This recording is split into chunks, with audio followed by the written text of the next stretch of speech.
هدى للناس وبينات من الهدى والفرقان فمن شهد منكم الشهر فليصم إلى آخر الآية. صدق الله العظيم. وقال رسولنا وإمامنا محمد صلى الله عليه وسلم: من صام رمضان إيمانا واحتسابا غفر له ما تقدم من ذنبه أو كما قال صلى الله عليه وسلم. محترم بزرگوں اور عزیز دینی اور ایمانی بھائیوں،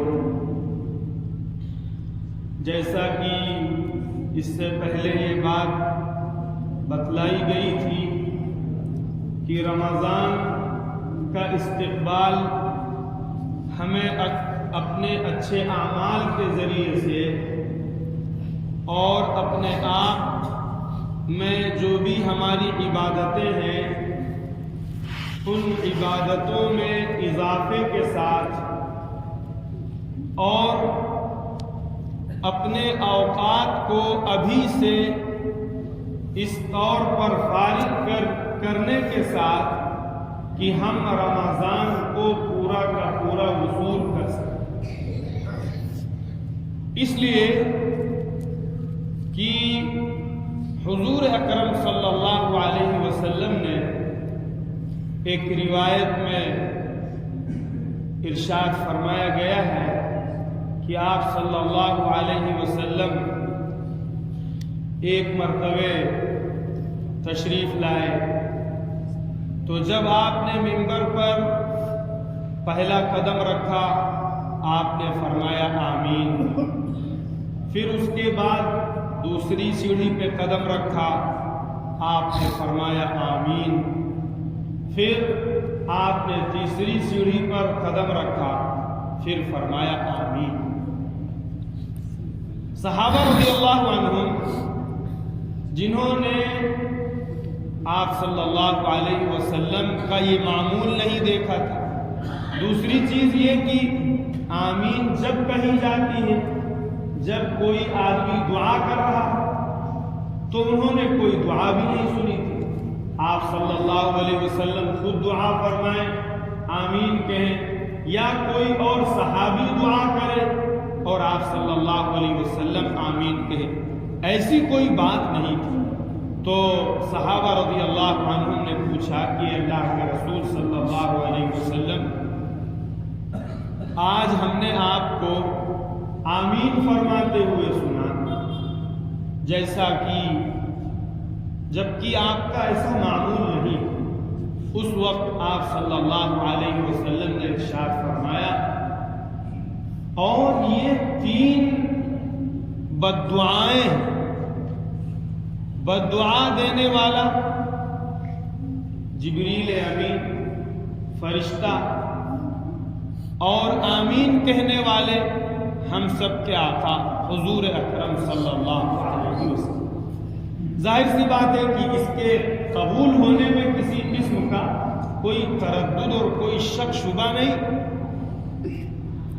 اب ہمیں یہ دیکھنا ہے کہ ایسا تو نہیں ہم ان بددعاؤں کے اندر شامل، ہماری بدبختی، ہماری نالائقی، ہماری کمبختی، ہماری بدقسمتی، ایسا تو نہیں کہ ہم ان بددعاؤں کے اندر اپنے آپ کو شامل کیے ہوئے ہوں اور ہمیں احساس نہ. فرمایا آپ صلی اللہ علیہ وسلم نے بعد من ادرک شہر رمضان ولم یغفر له. اس میں سے ایک بددعا یہ تھی کہ جو انسان رمضان کا مہینہ پائے، یعنی اللہ جس کو رمضان تک پہنچا دے، اس کی زندگی وفا کر جائے کہ وہ رمضان کے مقدس مہینے تک پہنچ جائے. اسی لیے اس سے پہلے ہفتے میں یہ بتایا گیا تھا کہ شعبان کے مہینے میں، رجب کے مہینے میں حضور اکرم صلی اللہ علیہ وسلم دعا مانگا کرتے تھے کہ اللہ ہمارے شعبان میں اور ہمارے رجب میں برکت عطا فرما اور ہم کو بھی یہی دعا مانگنا ہے. ارے دعا مانگ لیں گے. کیا دعا مانگنا ہے؟ کہ اللہ ہمارے شعبان کے مہینے میں برکت عطا فرما اور ہماری زندگی کو رمضان تک پہنچا دے تاکہ ہم رمضان کی برکتوں میں اپنے آپ کو شامل کر سکیں اور اس کی برکتیں حاصل کر سکیں. تو آپ نے فرمایا بدعا دی بعود من ادرک شہر رمضان ولم یغفر له. اللہ کی رحمت سے وہ انسان دور ہو جائے. ہر قسم کی اللہ کی رحمت سے وہ انسان دور ہو جائے جس کو اللہ رمضان کے مہینے تک پہنچا دے اور اس کے بعد پھر وہ اپنی مغفرت نہ کروائے. کیا مطلب ہے؟ مطلب یہ ہے کہ جس طرح رمضان میں توبہ، استغفار، دعاؤں کی کثرت، اللہ کے سامنے گڑ گڑانا، معافی مانگنا، بھوکا رہنا، پیاسا رہنا، اللہ کے دھیان کے ساتھ اللہ کے حکم کو پورا کرنا اور اس کے بعد اللہ کے سامنے اپنی عاجزی، اپنا تذلل، اپنی مسکنت، اپنی بیچارگی اللہ کے سامنے پیش کر کے ایسے اعمال پیش کرنا کہ اس اللہ کی رحمت کے اندر اللہ ہماری برائیوں کو دھو دے. کوئی انسان ایسا نہیں ہے جو کہہ سکتا ہے کہ صاحب ہم بہت پاک صاف ہیں، بے گناہ ہیں. کوئی نہیں کہہ سکتا ہے، لیکن ہر آدمی اللہ کے سامنے روئے، گڑ گڑائے، توبہ کرے. اللہ رب العزت معافی کو بہت پسند فرماتا ہے. کوئی آدمی یہ نہ سمجھے کہ صاحب ہم بہت گنہگار ہیں، بہت پاپی ہیں، بڑے مجرم ہیں، ہماری مغفرت کیسے ہوگی. نہیں، فرمایا حضور اکرم صلی اللہ علیہ وسلم نے کہ اگر تمہارے گناہ آسمان تک پہنچ جائیں، آسمان کی بلندیوں تک پہنچ جائیں، لیکن پھر جب تم اللہ کے دربار میں مغفرت کی طلب اور اللہ سے معافی کی طلب اور سچی توبہ اور سچی ندامت کے ساتھ آنسو گراؤ گے تو اللہ تعالیٰ سارے آسمان کی بلندیوں تک جو گناہ ہوں گے وہ سب کے سب اللہ دھو کے صاف کر. اس لیے ایک تو نا امیدی نہیں ہونی چاہیے.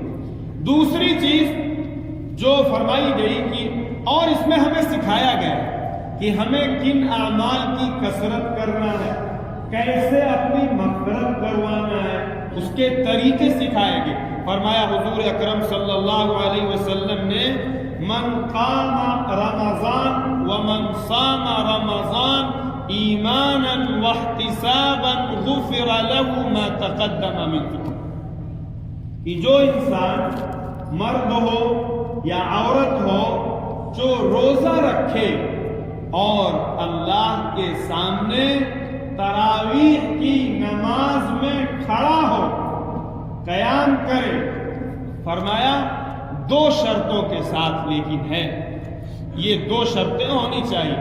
ایک تو ایمان کے ساتھ اللہ کے ساتھ کسی کو شریک نہ ٹھہرا، اس کا عقیدہ درست کرتا دھرتا ایک اکیلے اللہ کو سمجھتا، اپنا پالنہار، اپنا پروردگار، اپنا مالک، عزت اور ذلت کا مالک، شفا اور بیماری دینے والا صرف اور صرف ایک اکیلے اللہ کو سمجھتا ہو، غیر اللہ اس کے دل کے اندر نہ اپنا ٹھکانہ بنائے.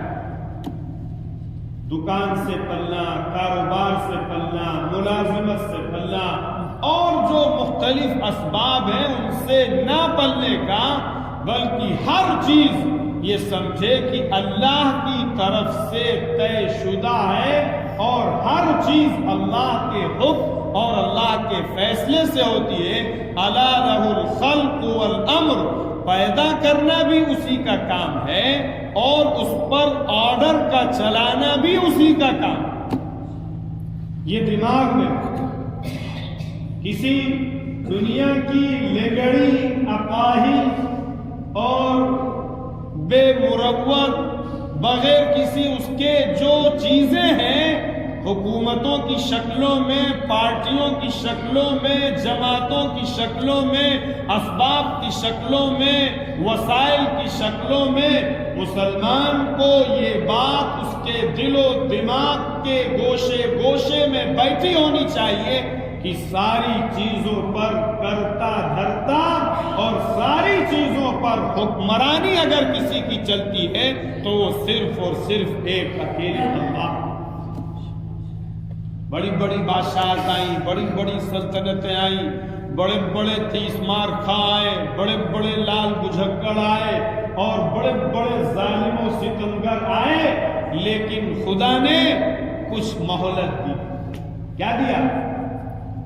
کچھ مہلت۔ ہمارے دماغ میں یہ نہ گھسنے پائے اس آور اللہ کی طرف سے ہمیں بے یار و مددگار چھوڑ دیا گیا ہے، نہیں، اللہ کی طرف سے مہلت دی جاتی ہے۔ فرعون آیا تھا، اسے مہلت دی گئی، بنی اسرائیل کے بچوں کو قتل کرتا رہا، تہتے کرتا رہا، ستاتا رہا، آخر میں پانی میں ڈبو کر اسے موت کی گھاٹ اتارا گیا کہ ظالم جو ہے وہ اپنے ظلم کا مزہ ضرور چکھے۔ اس لیے دل دماغ میں یہ نہیں ہونا چاہیے حساب ایسا ہے، یہ آئے ہیں، وہ آئے ہیں تو یہ ہو جائے گا، نہیں، یہ ہونا چاہیے کہ جو کچھ کرتا دھرتا ہے وہ صرف ایک اکیلا اللہ ہے۔ یہ دماغ اور یہ ایمان کا مطلب ہے۔ آگے فرمایا دوسری چیز احتساباً، یہ بہت بڑی کمی ہے اس چیز کی۔ یہ سمجھ لیجیے اللہ کے جو دونوں وعدے ہیں وہ کنڈیشنل ہیں۔ کنڈیشنل کا مطلب مشروط ہے، شرط کے ساتھ ہے کہ اگر یہ ہوگا تو یہ ہوگا۔ فرمایا مغفرت کی جائے گی، پچھلے سارے گناہ دھو دیے جائیں گے، اللہ کی رحمت کے سائے میں تمہیں اللہ اپنی رحمت کی چادر کے اندر لے لے گا، اللہ تمہیں پاک صاف کر کے دھل دے گا، لیکن دو چیزیں، ایک تو شرک نہیں ہونی چاہیے، غیر اللہ کی کوئی قدر و قیمت دل کے اندر نہیں ہونی چاہیے، اس لیے کہ ہم نے کلمہ پڑھا لا الہ، کسی ہستی میں کوئی طاقت نہیں ہے الا اللہ، سوائے ایک اکیلے اللہ کے۔ دل سے سب نکل جائے، ساری پارٹیوں کے ساتھ جو کچھ ہمارا بنا ہوا ہے دماغ میں کہ یہ آئیں گے تو یہ ہوگا، وہ جائیں گے تو یہ ہوگا، یہ سب دل سے نکال دیا جائے اور یہ کہا جائے لا الہ، اللہ کا غیر جتنا ہے دنیا کے اندر جو کچھ دکھائی دیتا ہے وہ سب کا سب ایک اکیلے اللہ کے حکم کے تابع۔ کوئی اللہ کے حکم سے باہر نکل سکتا ہے؟ ایک چیز۔ دوسری چیز جو بہت سمجھنے کی ہے، عام طور پہ اس میں غفلت ہوگی۔ پچھلے ہفتے میں نے بتایا تھا کہ تراویح کی نماز کے تعلق سے جو ہمارے نوجوان ساتھی بھائی جو ایک استہزاء کی شکل ہے، ایک مذاق کی شکل ہے، حساب آدمی باہر پان چباتا رہے، پڑیا کھاتا رہے، سگریٹ پیتا رہے، اور جب امام صاحب رکوع میں جانے کے لیے دوڑ کے چلا آئے، میں نے بتایا تھا کہ یہ آدمی کس کو دھوکہ دے رہا ہے اور یہ آدمی کس کے ساتھ مذاق کر رہا ہے۔ قرآن میں کہا گیا تھا کہ جب قرآن پڑھا جائے تو اس کو تم اپنے لیے غذا سمجھو، تمہارے لیے غذا ہے۔ جیسے آدمی ڈش کھاتا ہے، کھانا کھاتا ہے، لذت لیتا ہے، قورمہ کھاتا ہے، بریانی کھاتا ہے، اور اگر کوئی شاکاہاری ہے تو وہ اپنی ڈش کھاتا ہے تو ایک ایک کھانے میں وہ لذت لیتا ہے۔ فرمایا ایسے ہی مومن جو ہے وہ قرآن سے لذت لے، قرآن سے وحشت نہ ہو۔ تو یہ کیوں ہوتا ہے؟ یہ کیوں ہوتا ہے؟ حساب پڑیا کوئی چبا رہا ہے، کوئی پان کھا رہا ہے، کوئی مسالہ پھاک رہا ہے، کوئی سگریٹ پی رہا ہے، اور قاری صاحب قرآن پڑھ رہے ہیں اور ادھر ہو رہا ہے، ٹھٹھا ہو رہا ہے، مذاق ہو رہا ہے اور ہڑدنگا مچایا جا رہا ہے۔ اس کے بعد جیسے ہی امام صاحب نے اللہ اکبر کہا، دوڑ کے بھاگے اور کچھ تھوکا، کچھ منہ میں رہا، ایسے اللہ کے سامنے آ کے کھڑے ہو گئے بدبودار منہ کے ساتھ۔ بدبودار منہ کے ساتھ. فرمایا گیا تھا پیاس کھا کے کوئی آدمی مسجد نہ آئے، اس لیے کہ اس کی اسمیل سے، اس کی بو سے وہ فرشتوں جو ہوتے ہیں ان کو اذیت ہوتی ہے. اور یہاں صاحب ہم وہ گندی چیزیں کھا کے اور بدبو کے ساتھ مسجد میں آئے اور جلدی جلدی کھڑے ہو جائیں، یہ ہوتا کیوں؟ یہ چیز یہ بتاتی ہے کہ حدیث میں جو 2 شرطیں لگائی گئی، ایک تو ایمان کے ساتھ روزہ رکھنا، ایمان کے ساتھ قیام کرنا، ایمان کے ساتھ. دوسری ایک چیز فرمائی گئی تھی احتساباً. احتساباً کیا مطلب احتساباً کا؟ کہ ایک احتساب کا مطلب ہوتا ہے ثواب کی امید رکھنا. کیا کرنا؟ ارے بولو، تقریر نہ سنو، سمجھو بات کو. کیا کرنا؟ ہاں. ثواب کیسے ملتا ہے؟ جب ایمان پڑھے گا الحمدللہ رب العالمین الرحمن الرحیم، اب ایک حرف پہ اسے ثواب ملتا ہے. اور صاحب جو آدمی گٹکا کھا رہا ہے، پڑیا کھا رہا ہے، نماز کے باہر ہے، اس نے جب وہ حرف سنا ہی نہیں تو اسے ثواب ملے گا. یہ ہے.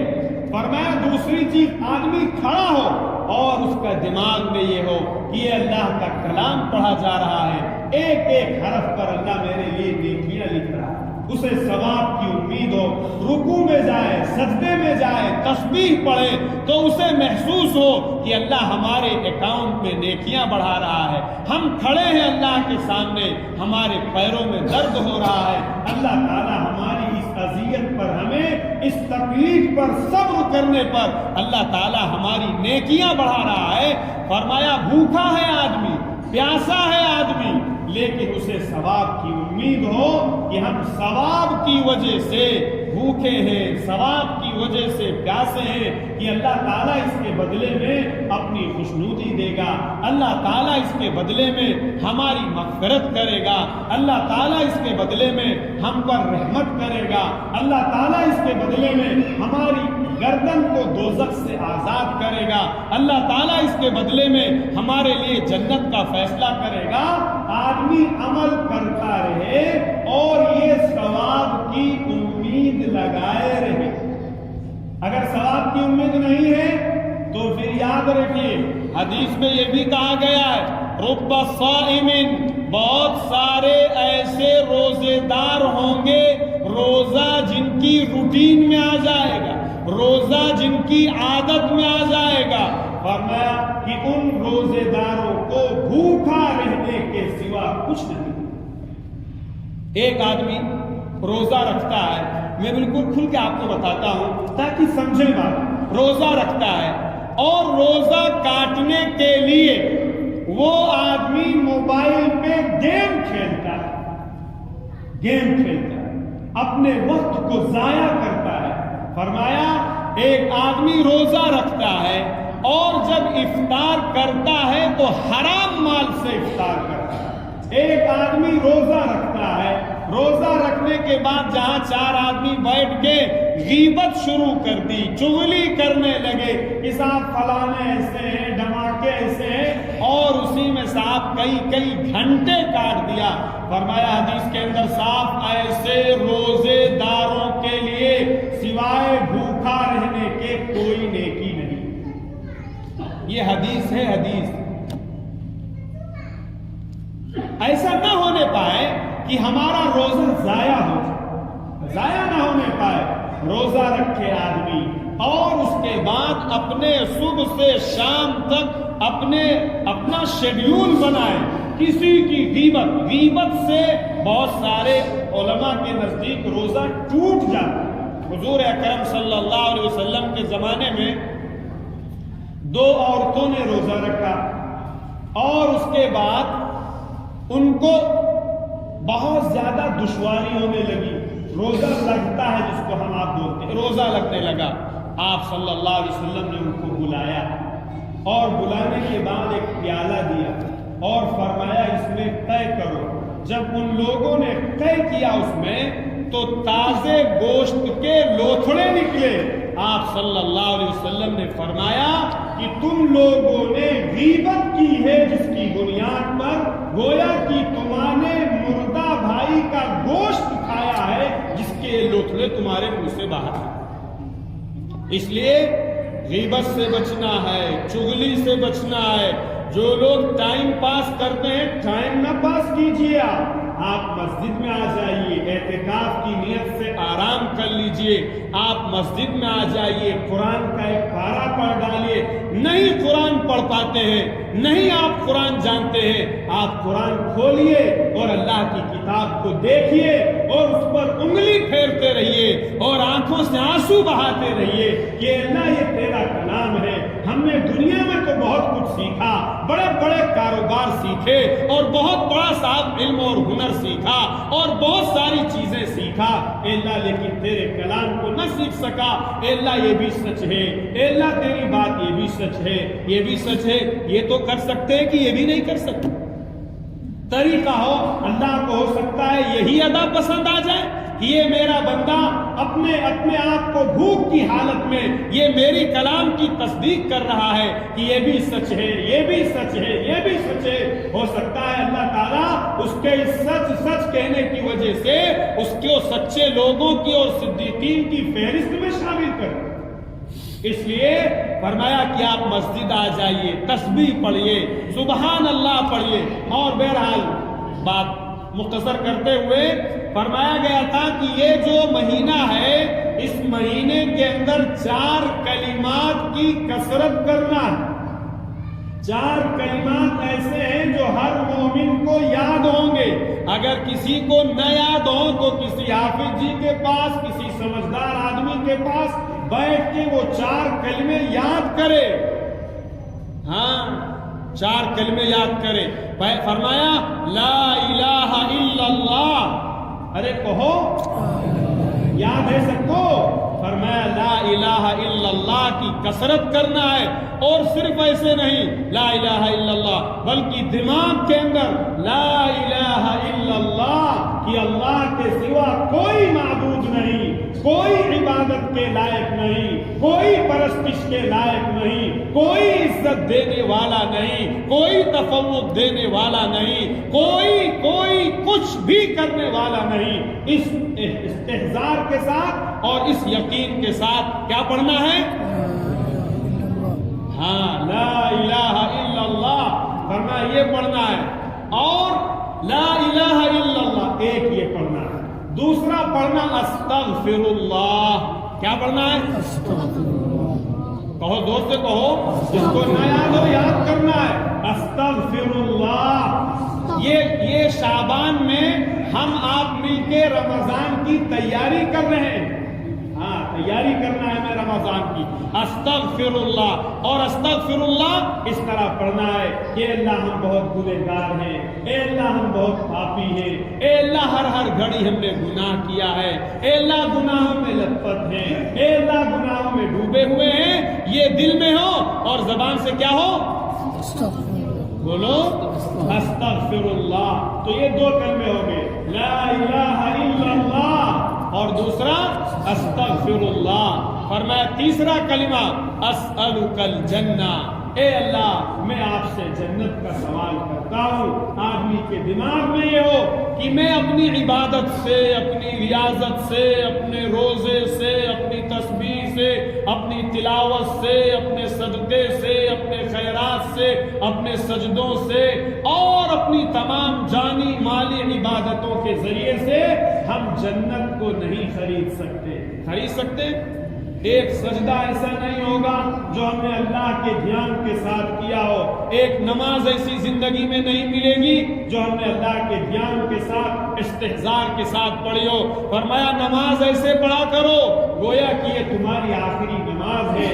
اب عصر کی نماز پتہ نہیں ہمیں ملے نہ ملے، ملک الموت آ جائے اور ہمیں لے کے چلا جائے، ایسے دھیان کے ساتھ نماز پڑھنی چاہیے۔ ہر نماز کو آخری نماز سمجھے اور گمان کرے اور پورے خشوع کے ساتھ، پورے خضوع کے ساتھ، پورے کنسنٹریشن کے ساتھ، پورے دھیان کے ساتھ، پوری توجہ کے ساتھ نماز پڑھے۔ فرمایا یہ کہنا چاہیے اسألک الجنہ، اے اللہ میں آپ سے جنت کا سوال کرتا ہوں۔ کیا کہیں گے؟ کتنے ہو گئے؟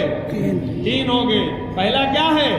لا الہ الا اللہ، دوسرا ہے استغفر اللہ، اور تیسرا ہے اسألک الجنہ، اور چوتھا ہے وَأَعُوذُ بِكَ مِنَ النَّارِ، کہ اللہ جو تیری طرف سے دوزخ تیار کی گئی ہے، جو انتہائی بھیانک آگ ہے، فرمایا نار اللہ الموقدہ التي تطلع على الافئدہ انها علیہم مؤصدہ فی عمد ممددہ، وہ اللہ کی بھڑکائی ہوئی آگ ہے، وہ اللہ کی سلگائی ہوئی آگ ہے جو انسان کے گوشت اور ہڈی سب کو جلاتے ہوئے انسان کے دل تک پہنچے گی، اسے جلا کر خاکستر کرے گی۔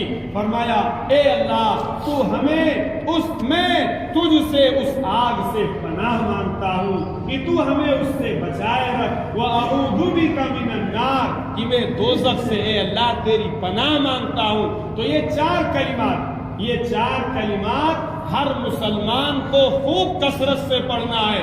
تو میں نے کہا کہ ہمیں اپنا روزہ صحیح کرنا ہے، حرام مال سے اجتناب کرنا ہے، نہ حرام مال سے سحری ہو نہ حرام مال سے افطاری ہو۔ یاد رکھیے آپ کو افطار پارٹی پہ بلایا جائے گا، بہت سارے سیاستداں لوگ، غیر لوگ جن کے مالوں میں کسی قسم کا کوئی عطا پتہ نہیں ہوتا ہے کہ وہ حرام کا ہے کہ حلال کا ہے، کیونکہ غیروں کے یہاں نہ حلال جانتے ہیں نہ وہ حرام جانتے ہیں۔ صاحب اگر جو ہے وہ کوئی ٹوپی لگا کے بیٹھ گیا اور مسلمانوں کو دعوت دی، یاد رکھیے اگر آپ نے حرام مال سے افطار کیا، میں نہیں کہتا ہوں کہ کس کا مال حرام ہے، میں نہیں کہتا ہوں کہ کس کا مال حلال ہے، لیکن یہ آپ کی ذمہ داری ہے کہ آپ کا روزہ ضائع نہ ہونے پائے، آپ کی دعا ضائع نہ ہونے پائے۔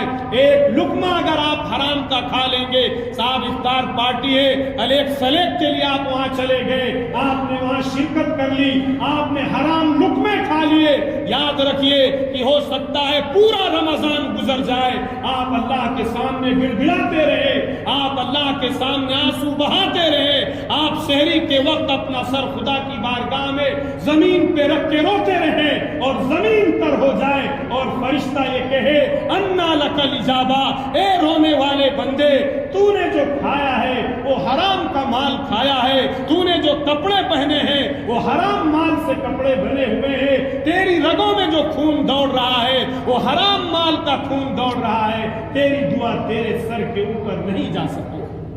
پورا رمضان گزر جائے اور چند چٹخاروں کے لیے اور تھوڑی سی واہوائی کے لیے، تھوڑے سے پوز کے لیے، تھوڑوں سے فوٹو کھچانے کے لیے، خدا کے واسطے آپ اس طرح کی کسی قسم کی کوئی پارٹی میں شرکت مت کیجئے۔ کوئی راضی رہے خوش رہے، ہمارا اللہ ہم سے راضی رہے، ہمارا اللہ ہم سے خوش رہے، ہمیں بس وہی چاہیے۔ کوئی دنیا راضی ہو، دنیا ناخوش ہو جائے، ہمیں اس کی پرواہ نہیں کرنا ہے۔ ہمیں صاحب کسی کی دلجوئی کے لیے اگر ہمیں پورے طور پہ یہ معلوم ہے کہ آدمی سود پر بزنس کرتا ہے، یہ آدمی صاحب حرام اس کا کاروبار ہے، حرام مال کے اندر اس کی جو ہے مال کی کمائی میں اس کا انوالومنٹ ہے، بالکل قطعاً اس کے یہاں آدمی کو معذرت کر لینی چاہیے۔ میں نہیں کہتا ہوں کہ آپ جا کے اس کے منہ پہ داغ دیجئے کہ صاحب آپ حرام مال آپ کا ہے، میں روزہ نہیں کھولوں گا، آپ اس طرح مت کیجئے، لیکن کوئی عذر کر دیجئے، کوئی بہانہ کر دیجئے،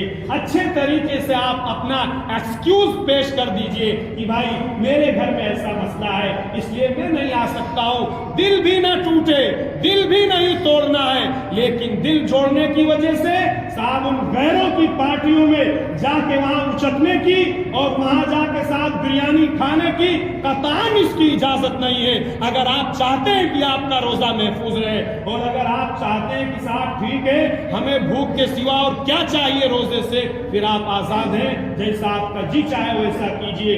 اس لیے ہمیں ان کلمات کی کثرت کرنا ہے، جن بھائیوں کو یاد نہیں وہ یاد کرے، لا الہ الا اللہ، استغفر اللہ، اسألک الجنہ واعوذ بک من النار۔ ہمارے گھر میں جو مائیں بہنیں ہیں جن تک آواز پہنچ رہی ہے وہ بھی اس کی کثرت کریں، اور جو بھائی یہاں ہیں وہ جا کے اپنے گھروں میں تعلیم کے حلقے میں اپنی ماں بہن جو بھی محرم ہے سب کو یہ کلمات سکھائیں.